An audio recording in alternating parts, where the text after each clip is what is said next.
सूरह अनाम की आयत 103 फरमाया रब्बुल आलमीन ने, वह इस हद तक लतीफ है, इस कदर लतीफ है कि निगाहें इसे नहीं पा सकती और वो तमाम निगाहों को पा लेता है।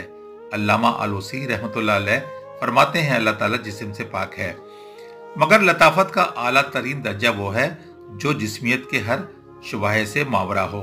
अल्लाह ताला की जात को लतीफ इसी मायनों में कहा गया है।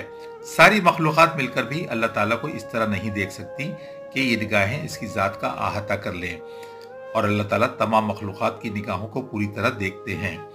हज़रत अबू सईद ख़ुदरी रज़ियल्लाहु ताला अन्हु फरमाते हैं कि रसूलुल्लाह सल्लल्लाहु अलैहि वसल्लम ने फरमाया, अगर जहाँ के सारे इंसान, जिन्नात, फरिश्ते और शयातीन जब से पैदा हुए हैं और जब तक पैदा होते रहेंगे, अगर वो तमाम एक सफ बांधकर खड़े हो जाएं, तो सब मिलकर भी इसकी जात का अपनी निगाहों में अहाता नहीं कर सकते।